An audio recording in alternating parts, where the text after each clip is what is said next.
Hey friends, so I am going to get this video started. A couple of days ago I asked, I was seeing a lot in my news feed about considering homeschooling and, just with all of the uncertainties going on in the world right now. I know a lot of people are considering different options. And so I just wanted to share our journey and hopefully in a way that's helpful. I'll go over kind of some disclaimers here in a minute at the beginning before I get started, but I want to pull this up on my computer so that I can see comments and questions as we go because I'm doing the video on my phone. So I think I have it where I can see. We'll watch. Somebody make a comment or something and let me see if it pops up where I can see it on my computer. Give everybody a second to hop on. So I'm curious, one thing you could share in the comments is if you're currently homeschooling, if you have already decided to homeschool in the fall, if you've decided to do maybe the virtual learning. Yeah, somebody say hi so that I can see if it's going to show me a comment or not. Okay, Christine, thank you. I see it. Okay, I can see the comments. So, I don't know how much I'll be watching those kind of here at the beginning as I talk, but I will, I may keep an eye on them, but if it's something that's going to send me off on a rabbit trail, I may come back at the end and answer questions. So I will start by saying, I'm a newbie to homeschooling. We just decided in January to switch to homeschooling. Totally took my husband and myself by surprise. We were not necessarily, really, it came out of some things about our life as a family that just, we had a healthy discontent with, kind of in November, December, and just things that we were trying to change about our family culture and just struggling to change and could not figure out how to make the changes that we wanted to see in order mainly to have more time as a family and time to disciple our children and just based on their personalities and our lifestyle and just all of these different factors. And really had been racking our brains about what to do differently. And when the Lord first placed this on my mind of switching to homeschooling, I did not even want to talk about it. I finally voiced it to Nick, my husband. And as soon as I told him, I said, I don't even want to talk about it yet. I just feel like I have to tell you because, you're my husband and you would be involved in this decision. I was like, but I'm not ready to talk about it yet. And so that's how hesitant and fearful and unsure I was going into it. But as I'm sure several of you know, when the Lord, is leading you in a direction, it's hard to ignore it. And even if you're unsure of the steps, you just kind of begin moving forward, however shakily, in the process. So I eventually got to where I was talking to my husband and was ready to discuss it. He was shocked when I first brought it up. He was pretty shocked. And he would later say, well, I've just never seen us as a homeschooling family. and that can give you a little bit of insight into, kind of some of the myths we believed or what we thought homeschooling had to be. And so I just started by talking to a couple of friends. I reached out to one very close friend who has children in similar stages of life as ours. And I asked if she had ever considered it. I knew she had mentioned it a few years back, and so I asked if she considered it, and she immediately wrote me back and said, this is all we've been talking about and praying about for the last few months, and that was the first affirmation that I had from the Lord that we needed to dig deeper into this. And then I reached out to another friend who At the time, I had never met her in person. I had connected with her on Instagram and followed her journey with her family, like homeschooling her family, literally for 2 years. And just the Lord really used her. And this is, I'll start with this. Let me kind of pull up my notes so that I stay on track. As I'm sharing this, I want to first say, I'm not making assumptions about anyone else's journey. So please don't hear me saying, because this is what's working for us, or this is how we felt led. Please don't take that as, I think everybody should do this. Like everyone needs to go this exact path. As I've told people before, I have enough on my plate handling my family. Like I don't have time to, insinuate that this is exactly how you should do it. So all of that said, I'm not making assumptions about anyone else's journey. I'm just sharing with you what kind of our decision process was, in case you find yourself in a similar place, or in case it's helpful, because that's kind of the place I found myself in with my friend who I'd met on Instagram, who had been watching. Was at first I looked at her journey and I thought, that is impossible for my family. Like she has 3 girls and a boy, and I have 2 very rowdy boys and a girl. And I remember at first dismissing her lifestyle as that's nothing that we could ever do. Like that would never work for us. That doesn't fit our personalities, all these different things. But the Lord used just me kind of watching her for 2 years, not for me to compare myself to her, which was what I was doing in the beginning. And that's what I want to discourage you from doing that, as you hear our story. But the Lord used her story to inspire me and eventually my husband just to what could be, like what was possible. And the details of that do differ, but I can honestly say even 4 months later, our family culture has completely changed. And so what I thought was impossible for years, thank you, Shu. What I thought was impossible for years, the Lord has done in our home, and I'm just super grateful for it. So that's kind of my encouragement for you as you listen, is don't compare and think that what works exactly for us necessarily in this season works for you in your season, or feel like you have to make that work. And also don't immediately please dismiss that it's possible just because maybe your situation is different. So I hope that makes sense. I know that's kind of, it can seem contradictory, but anyways, that's kind of how the Lord used my friend. So I reached out to her and I just said, tell me why you homeschool. And she sent me probably 30 minutes worth of voice messages telling me all these reasons. And I saved every single one of them. And then I made my husband listen to them, because I felt like everything she said was articulating this discontent that I'd felt about our home and our life, and really it just seemed to affirm that this was the direction we needed to move. And with that arose a lot of questions. What did that mean about the roles that I currently hold?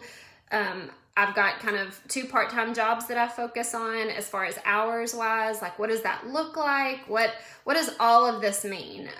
And so there were so many questions going into it. Like, what would change? Immediately I had fears and hesitations. Like, it was clear to me that the Lord was moving us in this direction, but I was concerned that I would not even enjoy it. Like when I first was like, oh, God wants us to head down this path.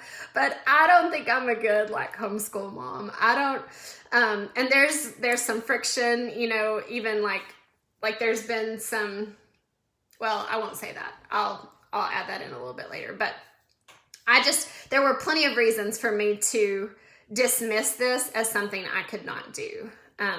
I do have 2 part-time jobs that I both love. I love both of those, and I did not necessarily want to give either of those up.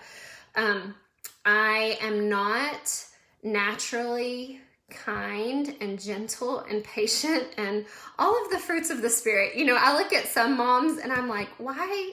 And I know that like none of us are naturally that way. Like, you know, that's only the Holy Spirit moving in us. But I just immediately, all these doubts came into my mind about, like, would my children be better off like with someone else instead of with me? Like, how is that going to work, you know, with them being with me all day, every day? And, you know, just all of these fears. And so I guess that's one question I have. And I would love to hear from, you know, anyone watching is, have you had those fears or those hesitations? If you have, what are they? And maybe I can even speak a little more specifically to that.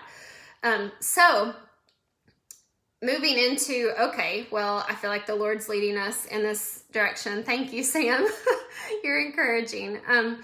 As I felt like, okay, God's moving us in this direction, I've got to research something. And so I Googled like different kinds of homeschooling, or so. I don't even know what I Googled. I knew that my friend had a certain style that she followed, and I'd been watching her very closely for 2 years. And so I was intrigued by this approach that I saw in her home that I first, you know, initially I dismissed it because I thought that would not work for a family of rowdy boys. But it intrigued me. And so I, you know, began to research the Charlotte Mason philosophy or approach to homeschooling. And what I found was so liberating, because the first thing that I pulled up, and I've got all of these links and like books that I'm about to tell you about. I've got all of it typed up, and I will put it in the comment section after this video so that you can see it. But the first thing I pulled up was this video that was titled 5 Flavors of Homeschooling. And this was like a 30-minute long video, and it kind of gives you a quiz. But the reason this video was so liberating for me was I saw that there were different flavors of homeschooling. I had in my mind what I thought homeschooling had to be, and this is nothing against this approach. I'm just telling you, this is not what I would ever do, mainly because of my personality. But I thought that it meant having to like create these very elaborate hands-on crafts and like, you know, to reinforce these lessons, and all this creativity and craftiness was needed. And that is not me. Like, I'm not a craft person. I'm not a project person. Like, I struggle with hands-on stuff, you know, like just trying to, go ask Daddy. I told you I'm doing a video. Sorry. And so, I just, the thing that scared me about being my child's primary educator, I saw that wasn't what it had to be. And so watching that video really showed me, okay, there are different approaches. And this is one main principle that I would really encourage you to understand is homeschooling is not just about what's best for your children. It's also about what's best for you. Because you are going to be the main one that needs to be motivated every day to show up and, you know, to be the teacher, to be the facilitator, to be the one who spreads these ideas in front of them. And so if you choose an approach to homeschooling that you absolutely loathe, it's not going to go well for anybody. And so when I saw that there were multiple approaches and that I could choose what was best for our family, not just my children, but also for me, that totally changed the game for me. And so that's something that I want to encourage you with if you're looking into it. Like, look at the different resources. And I have this video that I'm going to link in the comments, and then there's an article I found that really gives a good overview. It actually lists 7 different approaches to homeschooling. And it says, you know, this might be a good fit for you if this, you know, and it just kind of breaks it down and gives different resources for each style or philosophy or approach to homeschooling. But that just was totally game changing for me, because I had in my mind what I thought it had to be based on what I'd seen from other moms and what it could be, but it didn't have to be those things. And so that was so helpful. And for those of you who maybe are considering homeschooling, and maybe you did the online or virtual instruction with public schools back when COVID happened in like March, please know that this is totally different. Like that is not homeschooling in the sense of, if you choose to homeschool separately from public school, you do get to choose the approach that fits your personality best. You do get to choose the approach that fits your child. You get to choose the curriculum. And while that can all be overwhelming, it's also very empowering and equipping to know that you have the ability and the power to choose what's best for you. Whereas in the spring, obviously everyone was doing the best that they could and everyone was scrambling. And I just was super grateful and super impressed with what my son's public school district did and how they handled that. And we finished the year with his public school through the remainder of the year and did the online instruction. But I also began implementing, what I knew we were eventually switching to. So all of that saying, I come from a family of public educators, public school educators. I have tremendous respect for public school. I do not think that everyone needs to homeschool. There are different family situations. There are different, so many different factors involved. So hear me say, like, I'm not against, any certain system. But if you are choosing, and I do believe that what schools are trying to do for the fall, I believe they're doing the best that they can, and the best that, the best, they're offering the best possibilities, all the possibilities. I talked to a friend today who was chosen as the virtual teacher for her grade, possibly other grades, and just all the stuff that she's going to learn and implement and have to, deal with as some people start in school and then go to online instruction. I have tremendous respect for all of that. But the point I want to communicate is that you choosing to homeschool separately from public school is very different from the online instruction or the virtual instruction at home, because of that power that you have to choose what's best for your family, to choose the approach you want, the curriculum you want.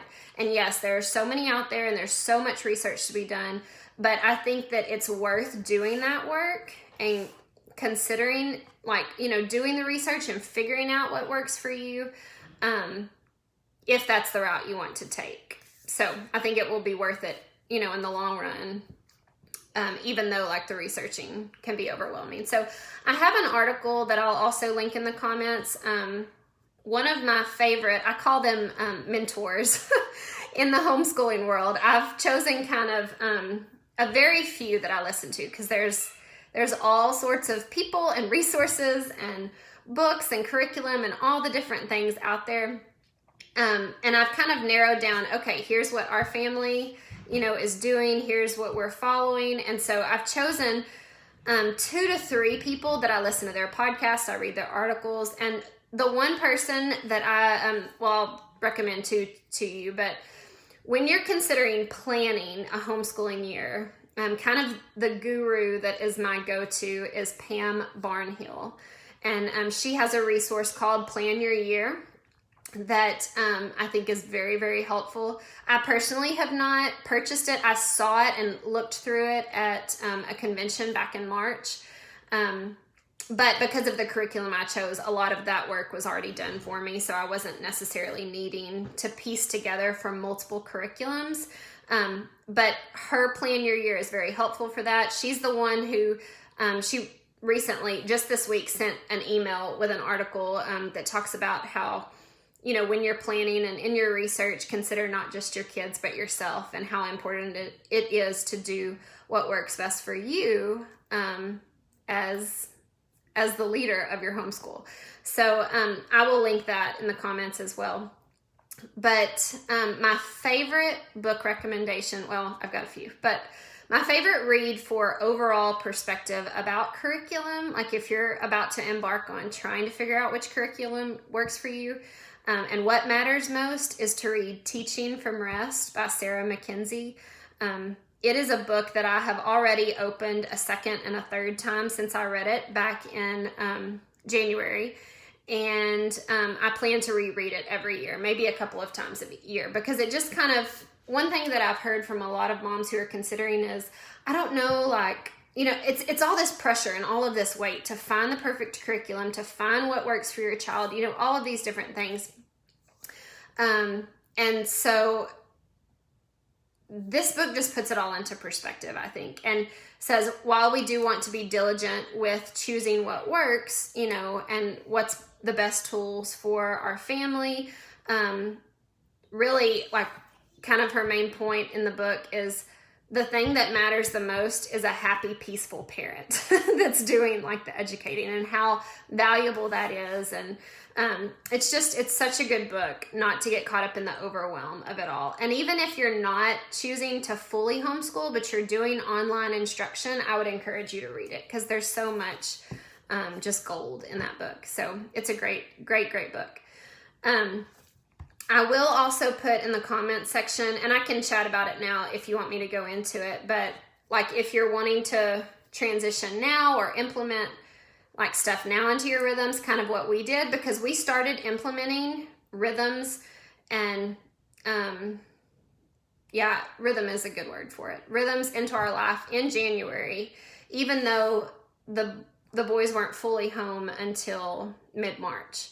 And so how we did that with public school, I believe some of the rhythms that we were implementing are great to implement even if you're still doing public school. They began to change the tone of our home tremendously, even back in January. A lot of those resources come from Pam Barnhill. Kind of shifting directions a little bit.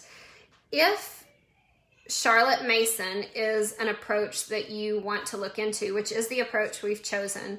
And even if you're unsure, like, what is Charlotte Mason and what is this approach? Because really, when I heard it, what I thought it was, it's like nowhere close to what I thought it was. But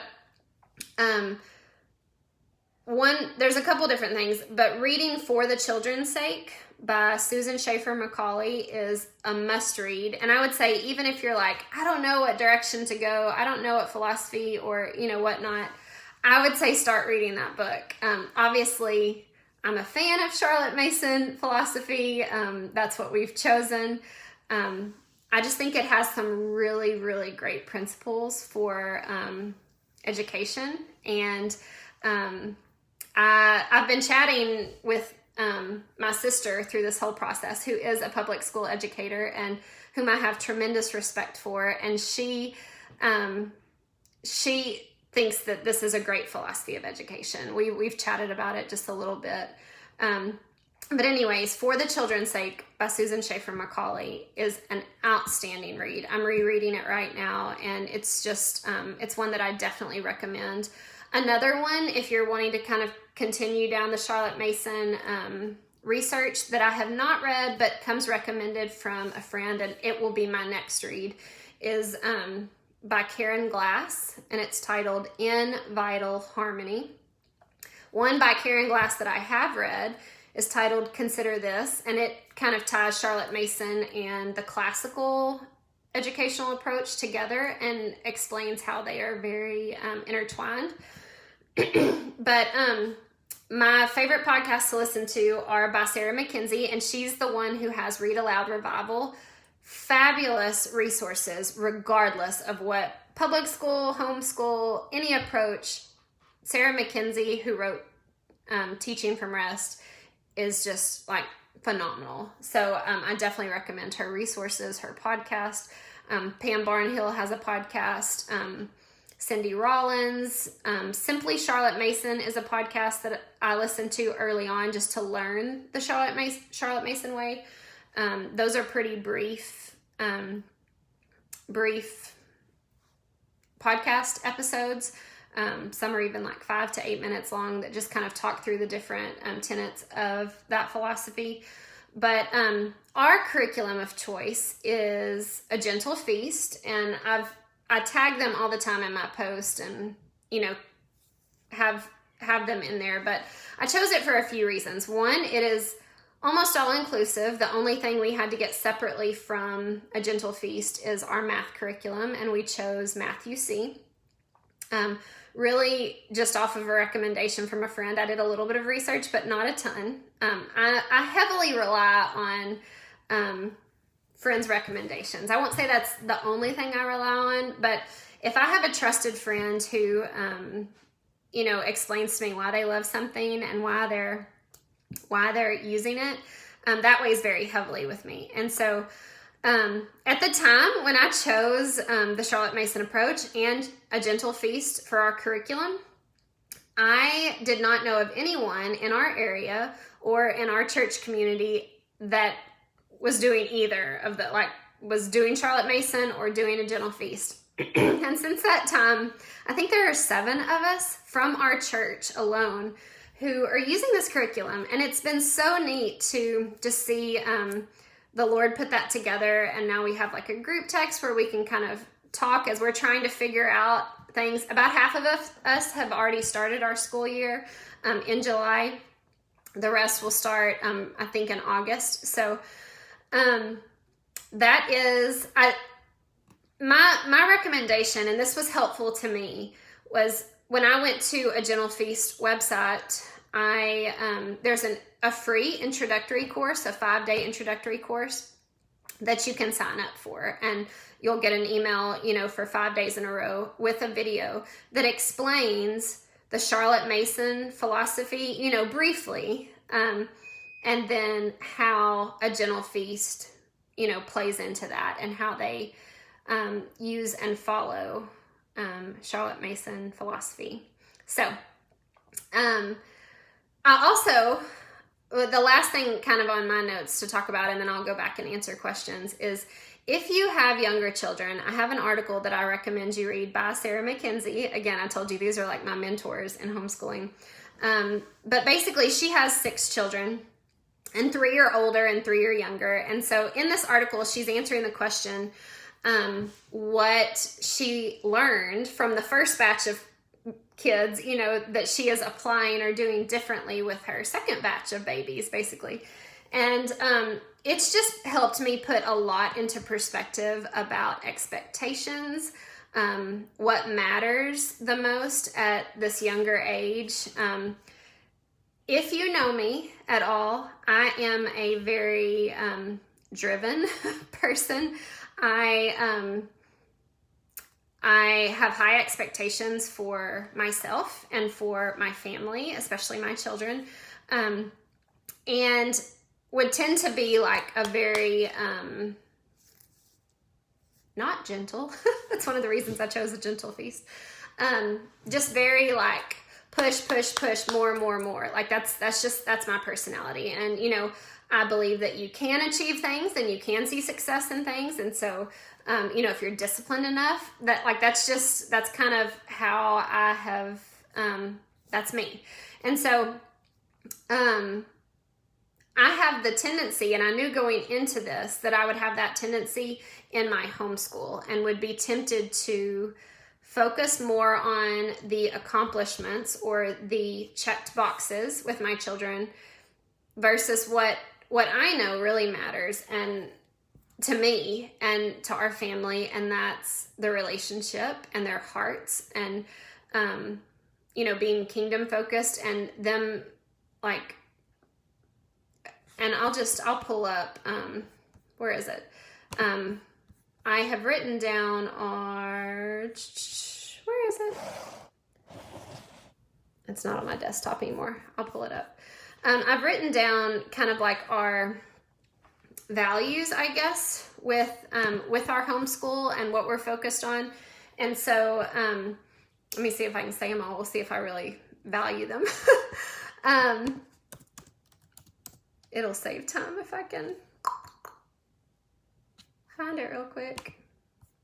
Well, anyways, one of them is, I know what they are. I just don't want to spend a ton of time trying to word them and not be concise. So I'm going to pull it up real quick because that will save y'all time. Okay.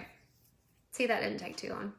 So, and a lot of this came inspired by my friend and kind of some stuff she had written down. But basically, in our home, we want to cultivate, and this is kind of our family culture, like our desire, like what we've prayed through, is we want to cultivate growth in faith and character. So that's kind of one. Stories and conversations, a feast of wonder and beauty, diligent preparation, and so kind of skills and stuff would fall under that, shared joy and adventure, and then a missional worldview.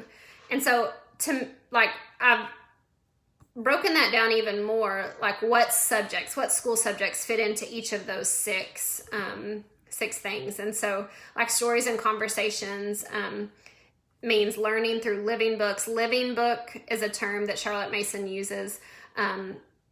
Reading aloud as a family, reading alone, talking about the stories and the ideas in those stories. A feast of wonder and beauty includes poetry, Shakespeare, music appreciation, picture study, nature study, hours of imaginative play. Diligent preparation covers math, reading, writing, or narration, furnishing the mind through memorization. Shared joy and adventure would be nature adventures, field trips, road trips, RV traveling, celebrations and traditions, free time to chase the spark. And then fifth, growth in faith and character. So that's their personal devotions, our morning time, family worship, discipleship, tending to attitudes, habits, etc. And then a missional worldview includes geography, cultures, literature-based biographies, mission trips, opportunities to pray and serve, and foreign language. So that kind of shows you what we're valuing and what we want to focus on. And so, let me get back to my original notes here. So if I know that, then I'm not going to get bent out of shape, in theory, when we're not checking off the boxes, at the time that I originally would think that we need to do them. And so just filling my mind with things that Sarah Mackenzie says and Pam Barnhill, who are very driven people who, are educating their children and, seeing their children into college, like having those reminders of what matters most, I think is really, really crucial going into home education. So that is all that is on my notes. I would love to answer any nitty-gritty details about what our curriculum looks like. We are almost a full 3 weeks into it. We began implementing stuff, like I said, back in January, and then even more so in March. But we have fully started our first school year on our own. We started at the beginning of July, or it was the end of June, actually. June 29th, I think, was the day we started. So we were 3 weeks in, and it's sanctifying. I'm learning a lot, but not for a moment have we regretted our decision or felt like, or second guessed it or doubted it since we've made it. And that doesn't mean it hasn't been hard or challenging. And it has been tremendously challenging to change some of our family culture and family habits. But hear me, it can be done. Like, the Lord can do what seems impossible, especially through our faithfulness and our consistency and our desire to move in a direction, that He's calling us to move. So I hope that's helpful. Let me go back and see what questions there are.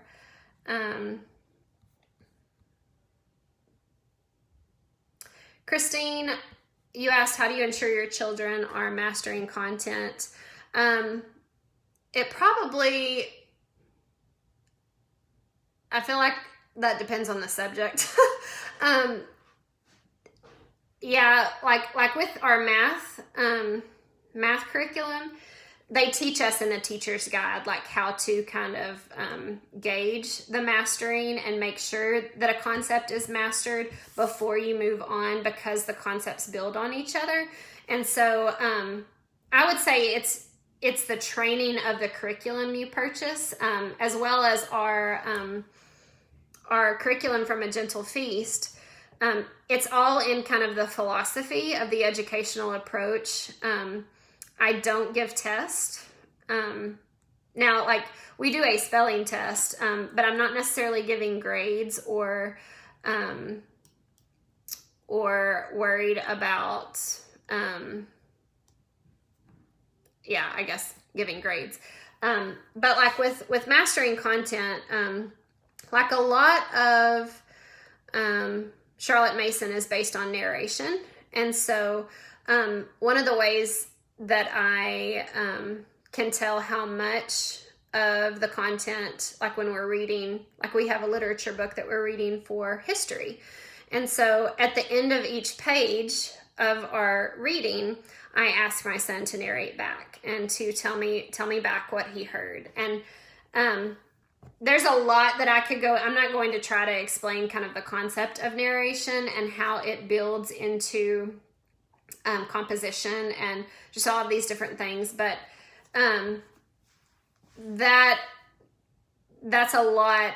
A lot of that just deals with the principles and the philosophy behind the educational approach you choose. And so different curriculums will have different ways that you kind of tell how content is being mastered, or what you should be concerned with and what you should not be concerned with. So I would say that's kind of curriculum based. Now, our curriculum does have a scope and sequence to it, a term I did not know before I entered the homeschooling world, which I know educators are very familiar with. But I think that's helpful too. So I think most curriculums, you can look at a scope and sequence for the content. So let me see. Brittany Brunson. Yeah. And that's this article that I'll link to from Pam Barnhill talks about, like, are there certain subjects that you need to outsource, like for your own sanity and the sanity of your kids? Like, where do you need to have a tutor come in, or where do you need to like be involved in a co-op, or, you know, there's just so many options out there. Let's see. Is there an alignment or correlation document of your curriculums used to Texas in the event you ever moved your children back into public education? I am not sure about that. So that there very well could be, and I'm just not familiar with it, probably because it's not something I'm concerned with right now. And I think I don't know. I don't know the answer to that. I will say the creator of A Gentle Feast, she, see, Brittany Brunson knows, she knows education talk. So, yeah, Brittany, chime in and answer any of this. Brittany is also using A Gentle Feast this year. But yeah, the creator of the curriculum we were using used to be the curriculum director for a couple of different schools before she chose to homeschool. So she has a good understanding and history and background of how scope and sequence and mastery works and all of that. So anything else? Any other questions? I hope this has been helpful. I'm always willing to share our journey, and it is like, it's plenty messy, y'all. It's not without challenges, but it is incredibly fruitful and incredibly, I'm just so grateful that the Lord has called us in this direction, and just for how I've seen him change so much in our home and in our children and in myself. I'm just super grateful for that. So, okay. Any other questions? Thank y'all for watching. Have any of you decided for sure to homeschool, or are you still kind of trying to figure out what you're going to do? I will say, as I've connected with people, I've connected with a lot of homeschool moms over the past several months. And I always ask the same question starting out, just out of curiosity. But I say, what advice would you give a newbie homeschooler? And some of them have been homeschooling for years. Some of them are empty nesters now and homeschooled like 6 children, you know. And the thing I hear over and over and over again is don't try to do public school at home. Like, don't try to emulate that. Like, it's called homeschool for a reason. And so there is freedom, and maybe even intention for it to be different, for a variety of reasons. Now, obviously, if you're considering, kind of like what Christine said, if you're considering just homeschooling until like all of this pandemic stuff goes away and then you're going to go back into public school, I don't think I can speak into that very well, because that's not necessarily the path we've chosen. I mean, who knows what could happen. But for right now, that's just, I haven't researched that. I know that a lot of people have and are researching, and there's probably plenty of resources out there that can make suggestions for curriculum if eventually you plan to move back into public school.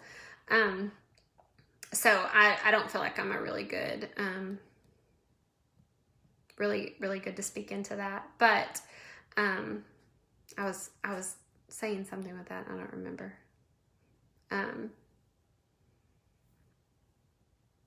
Anyways, somebody remind me if you. Oh, so fun. Yes. Okay. So that's one of the things I love about A Gentle Feast is it brings the whole family together for as much as possible. And so their website is very helpful for kind of explaining how it's laid out. But while I'm only homeschooling 2 children right now, you know, I have a third, and who knows like how many, you know, how large our family will grow. I wanted something that was very streamlined for a big family, and you know, a family of multiple age children. And so I love the simplicity of the curriculum, how it provides a framework that you can adapt and adjust as fits your family.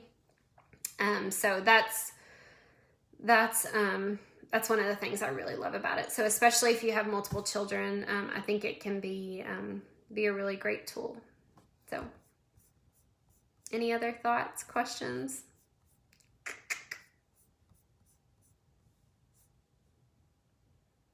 Like I said, we're only 4 months into this, so we're not that far ahead of anybody else who's considering homeschooling. But that's one thing that I, at least for the time being, am committed to doing, is to sharing our journey. I share a lot on social media. If you follow my stories, I share a lot about our day there, and tag resources. And I send out a newsletter every weekend that's a little more focused on health and fitness, because that's one of my jobs, is an online health and fitness coach. But every now and then, I mean, I would say it's more of a lifestyle newsletter. And so sometimes I'm sharing, here's what I'm reading for homeschooling, or here's, you know, I share all sorts of things on that newsletter. So feel free to follow the journey and ask questions. Like I said, I never want it to come across as me making assumptions that exactly what works for us works for, you know, anyone else. But I just was so, like, the Lord used my friend who was sharing her journey in a tremendous way for us, making this transition in our lives. So I want to share whatever I can that's hopefully helpful. Another thing that I did want to talk about, I forgot, is I do still work both of my 2 part-time jobs. And the main way that I do that is having a morning routine. I talk about this in a lot of my posts, so I won't go into too much detail about this. But in a sentence, I believe anyone can have a morning routine. I do not believe that some people are created morning people and others not. I think it's just a habit that anyone can form. And so I get up early, and I see that time as time for me to take care of myself and to fill my cup before pouring out all day long. And so in the 3 hours before I am on as a mom, I read my Bible, I exercise, I get a good breakfast, a cup of coffee, of course, and I spend 60 to 90 minutes working and doing the bulk of what I do in both of my part-time jobs. So I work for a missions training organization. I go global. I've been with them for 11 years, and I do trip coordination and administrative work for them, as well as pre-COVID attend usually 2 in-person meetings a month. But then I also have an online health and fitness business that I've run for 5 years now. And, you know, that's probably an hour of work every day, 2 hours of work. But there are times and breaks during the rest of my day where I can check in and do things here and there. But really, it's that 90 minutes in the morning where I get the bulk done that I need to get done, so that I can be fully on with my family really the rest of the day if needed. So that's how we're making it work. That's how we've made it work. I know that that's been the situation for a lot of you, and then some, you know, since COVID has happened. But anyways, that's kind of what we're doing right now, and it's working for us. So any other questions or thoughts or anything I can help answer? I can see the numbers are kind of going down, but I will hop off of here and I will share in the comments some of the resources that I mentioned during the video, and would love to chat more if you're curious about anything I shared. Like I said, I'm by no means an expert, only 4 months into this, but just, if nothing else, I hope that this encourages you that whatever you think might be impossible, like, the Lord can do it. He, thank goodness it does not depend on us and our discipline or lack of it, or strengths or weaknesses. Like, He is good and faithful. And so if He is calling your family in this direction, I've no doubt that, yes, it'll be work and it will require sacrifice, but the Lord is good and He sustains and He equips. So I hope that encourages y'all. Feel free to continue asking questions and I can answer them later. So good night.